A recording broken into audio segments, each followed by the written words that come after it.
Hello and welcome back to Beckler Guitars and Repairs, and today we're checking out a 2012 Gibson Les Paul Jr. Faded. Let's check it out.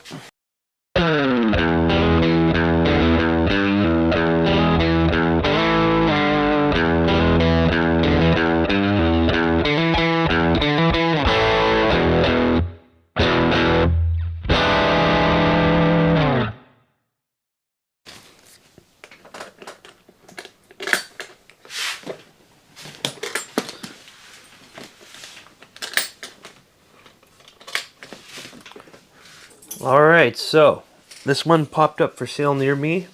I really like P90 guitars, I like Les Pauls, and I like single pickup guitars, so this one just checked all the boxes.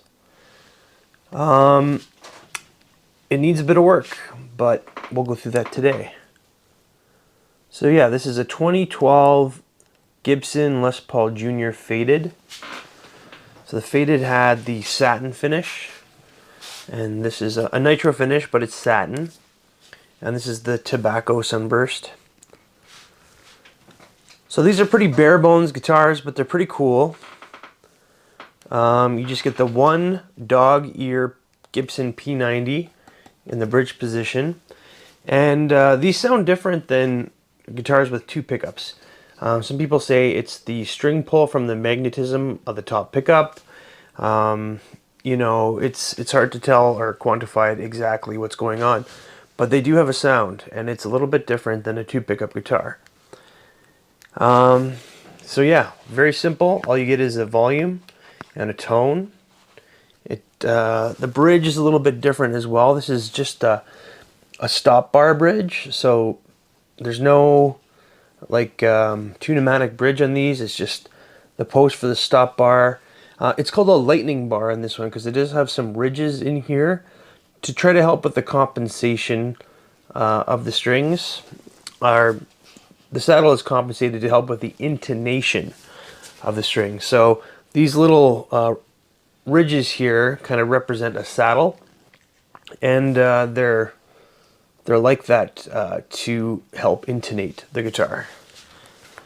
This year had a baked maple fretboard, which is cool. I really like baked maple because I really like maple fretboards, and I really like the way that baked maple looks as well. So that's pretty cool.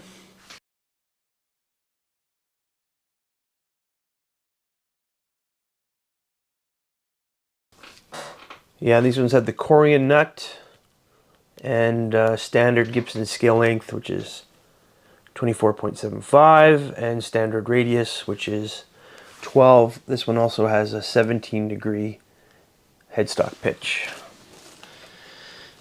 The body is just one piece of mahogany, and the neck is a quarter sawn one-piece mahogany as well. So this is where some work has been done on the guitar. So there's our serial number. We've got our Gibson Deluxe small button machine heads, and someone has sanded the back of the neck just down to the mahogany. It feels nice and smooth. I don't know if they've used any sort of sealer or finish over top, but it doesn't feel like bare wood. I mean, maybe it's been played so much that the oils of whoever played it kind of finished the guitar itself. But yeah, it feels good. A lot of people do this just to get a really nice worn-in feeling neck, and it's easy to do. You can just take some steel wool or some sandpaper and sand it right down to however you like it. And I like the feeling of these necks a lot. It's a little bit rougher than a satin finish, but it feels like you're playing a really nice worn-in guitar when you get it in your hands. And a little bit of buckle rash here. These faded finishes are very, very thin, so some people say that helps with the sound of the instruments and the resonance and whatnot, but there's something to it. They do sound really good, and that thin finish really lets the instrument breathe. So I plugged this in when I went to go pick it up, and it sounded really, really good. It needs a little bit of work setup wise, so I'm hoping we can correct any deficiencies on the guitar and we can get a really nice player out of this thing. Alright, so let's go ahead and get it on the bench and have a look at the specs. Alright, weighing in at 7 pounds, 2.8 ounces, so very nice and light. Width at the nut is 1.687, and at the 12th, 2.05. Depth at the first fret is 0.80, and at the 12th,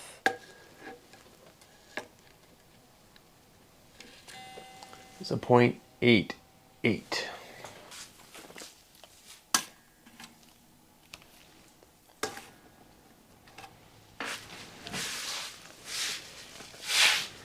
So this is our neck profile. They call it a rounded C in the specs, but it's a little bit more flat at the top, kind of approaching D territory. So yeah, it's definitely a thicker neck. Yeah, it's called 50s rounded C, and it's definitely approaching that territory, but it feels a little different than some of the other 50s I've tried. It's not as thick, although it is pretty chunky, but it does have that kind of flatter on the top, kind of more like a D profile. So it's interesting. It feels good though. Alright, so our P90 is reading a 7.76. I'm going to touch on a couple issues on this guitar. So this one definitely needs a setup. The action is quite high at the 12th fret here. It's okay at the cowboy chord area, but I think the truss rod needs to be adjusted for sure. Another thing I noticed is that the tailpiece is set rather high on one side and low on the other. So that you have to watch out. If you see a guitar set up like that, that usually means that there might be a twist in the neck that they're kind of trying to compensate for with an odd setup. I had a look at the neck and it's okay. It definitely needs a truss adjustment, so hopefully we can rectify that. And also the frets aren't in the greatest of shape. There's no divots or anything else like that, but they're definitely oxidized and they need some polishing. In the cowboy chord area, there is a few small areas where there is divoting as well that I just noticed now. So let's get the string off. We can look at the pickups, look at the cavities, and see what we can do with the setup and the frets. I just want to show this quickly. So I have my notch straight edge on the fretboard to check the action, and you can see that there's quite a substantial gap between the straight edge and the fretboard. So that just means that our truss rod needs to be adjusted. There's too much relief in this neck. We need to tighten it to straighten the neck and get rid of some of that relief, because that's just a little too extreme. Putting off our truss rod here, so yeah, it looks very good. No threads showing or anything like that. And there's our nut, and there is our baked maple fretboard. It looks pretty cool. I really like the grain on baked maple. It's pretty neat, and I just enjoy maple fretboards myself really quite a bit, so it's nice to have it on a Les Paul. They don't put it on a lot of models. And I think this was due because this is the years where the rosewood was having trouble crossing borders and stuff, so they were switching to alternatives. And I think baked maple is my favorite alternative. I've also run the frets through the fret buffer, so they're nice and shiny and just minimal wear. There's a couple playing marks in the cowboy chord area, but very slight. And as far as condition goes, it's in pretty good condition. There's some spots where it's worn through the finish. That's kind of how fadeds go, because the finish is so thin. Any mark on the guitar is going to go through the finish, and it's just kind of designed that way so you can really get that really nice relic look pretty quickly on a faded. And looks like there's one kind of a gouge right here near the tailpiece, and another little kind of a ding right here. There's that worn area. And here's a look at our tailpiece, which is the lightning bar. So yeah, those little ridges are just kind of like a set in the same way as you would see like a tunematic bridge set on a Les Paul. Some of these ridges are forward, some of these are back, and these are just for to keep the guitar intonated. You see those on PRS a lot as well. And let's have a look at our P90 pickup. So yeah, there's the Gibson P90 pickup. There, the dog ear style, and there's our route. So yeah, this is just a one big piece of mahogany. There's no seam line, so this one is one piece. And then on the cavity here, we've got some markings, SVLPJ. So I'm assuming this stands for Sunburst Vintage Les Paul Jr. And everything looks as it should in the route there. Alright, let's flip it around and have a look at the electronics cavity. And there's a look at our electronics cavity. Pretty basic. It's just small enough to get those two potentiometers in there. And yeah, those all look stock and unaltered. Let's have a quick look at the condition of our back here. So we do have a little bit of buckle rash here that goes through the finish to the back of the guitar. Again, with these faded finishes, they're super thin, so it's very easy to go through, but it kind of adds to that relic kind of a look, which is cool. And then here's a look at our sanded down neck.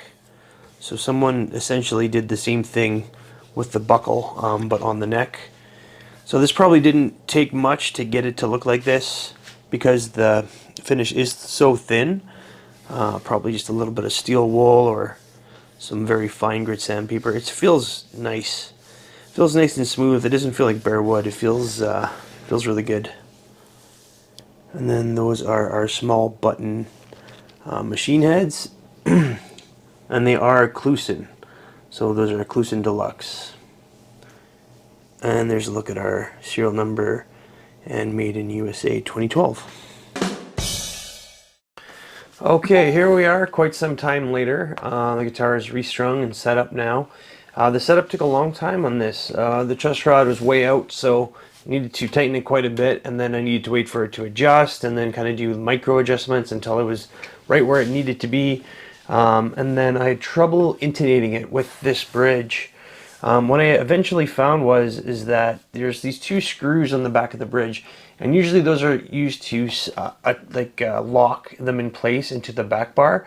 In this case, they're actually used to do a sort of adjustment through the lightning bar back and forth to get the perfect intonation. So you do have to adjust these screws and check intonation to get it perfect. So it took a while, but it's nice now. At the 12th fret here, we've got an action of about 1.5 at the low E, and at the high E it's just under 1. And I can play all up and down the neck with no buzzing, which I'll show you right away here.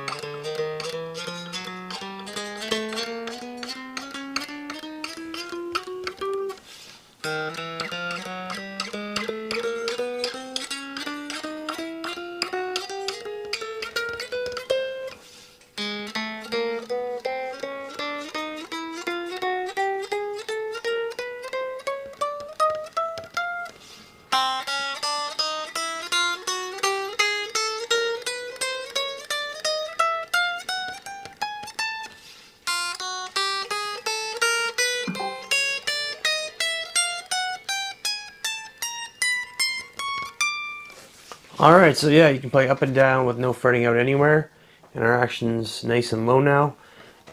So yeah, nothing else to do now except to plug it in and see how this dog ear P90 sounds.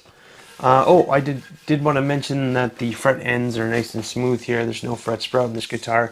These models don't have the binding, but yeah, this one feels great with no fret sprout at all. Very nice and smooth. Alright, I just want to show our setup quick because the deluxe reverb's in the shop right now, getting something fixed. So we're using the Diamond Del Fugo. We're on the non-tremolo channel. It's just got a volume and a tone control. Our tone's going to be set at about 6 o'clock and our volume at about 2 or 3 because it needs to be very low, otherwise it starts breaking up pretty early. I'm using the Bugera PS1 Power Soak Continuator. That's just to get more, to crank the amp a little bit louder and get that nice tube-driven sound, but still control our volume. And then I'm using a 212 cabinet with an SM57 microphone to mic it up. So, okay, let's go ahead and plug it in. Alright, we're all plugged in here, so we're just going to hear how it sounds clean and then with a little bit of dirt. It's going to be a quick playing demo just because there's not a lot of options on this guitar. So, alright, here we are on our dog ear P90, and we're going to go ahead and do some clean.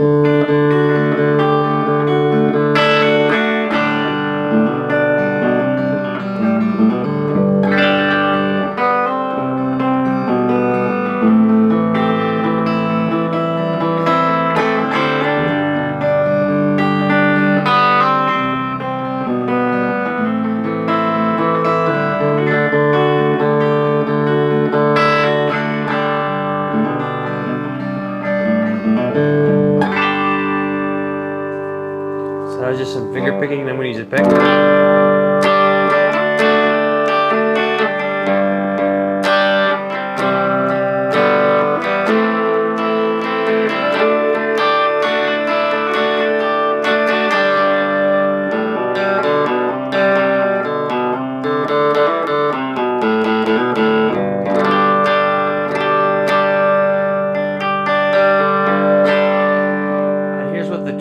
Down because that's about all we can do for options. So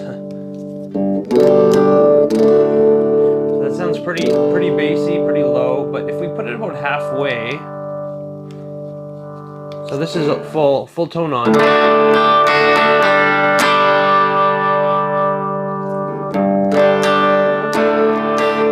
And this is halfway.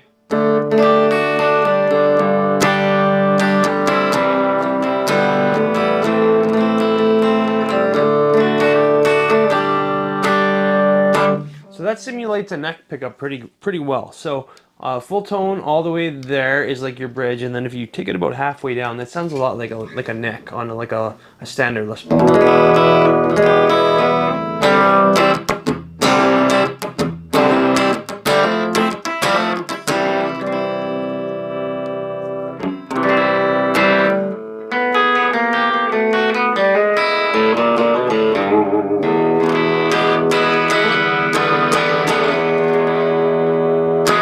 Gonna give it a little bit of overdrive, so I'm gonna crank the tube amp to get a little bit of that natural tube overdrive. To hear how that sounds, I think that's where P90s really shine, overdrive and fuzz. So let's hear how that sounds.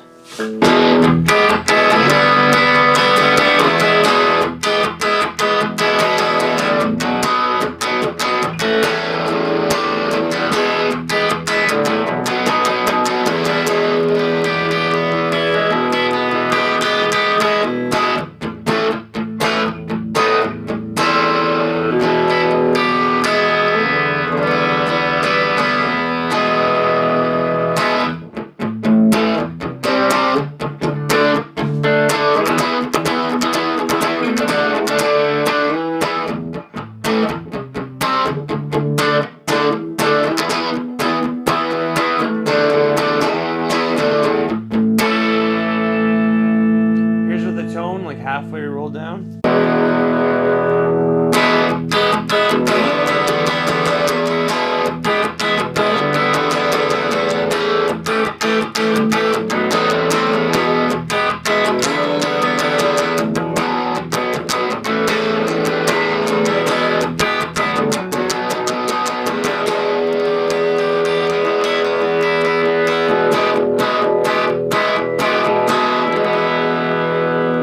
Up, tone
Alright, so final thoughts on the 2012 Gibson Les Paul Jr. Faded. It's a great guitar. It didn't come to me a great guitar. It needed a lot of work. The setup was quite extensive that it needed. I needed several truss adjustments. I had to wait for that wood to settle because it was at such an extreme relief before I started figuring it out. And then I had to wrestle with the intonation quite a bit. This stop bar can be a little bit of a pain to set, but once it's set up and nice, like it is now, it sounds really, really great. So there's something to this one pickup thing. It sounds different than a guitar with two P90s. Same guitar, if you had a P90 here and a P90 in the bridge, it would sound different than this. So I don't know if that's just the position of the pickup and not having that magnetic pull of the other pickup. And you have lots of room here for strumming. You don't have to worry about hitting anything. It's a thing, and it sounds really, really good. Especially with a little bit of overdrive, just that nice P90 sound. Yeah, it sounds really, really great, and it plays great now too. I really like that baked maple fretboard. It feels great to play, super smooth. And it just has a different feel than rosewood that I really like the way that maple feels. The frets are good now, nice and polished. And the neck feels great too. This satin neck, or this, someone removed the finish and it's awesome. It feels like a super old vintage Gibson. It's really, really nice to play. The tuners are nice too. Those are those Clouson like button style tuners, and once the lightning tailpiece was set up properly, it does stay in tune really well, and it's intonated well too. It's nice that these things are just one big solid slab of mahogany. There's no center lines. I know some other examples are 2-piece or even 3-piece. This is a 1-piece body, which is cool. And then a quarter sawn 1-piece neck too. So this is quite a resonant guitar. You play it, you can really feel it in your fretting hand. That seems to be a characteristic of a good guitar for me. When I find a guitar like that, it usually sounds great and has good sustain and resonates well. Yeah, so great guitar. I was pretty impressed with it. It needed a bit of work, but it was well worth it in the end. Alright, so, okay, great. Thanks for tuning in to Beckler Guitars and Repair. That's all I have for you today. Make sure you stay tuned in because I got more for you really soon. Thanks a lot. Have a great day.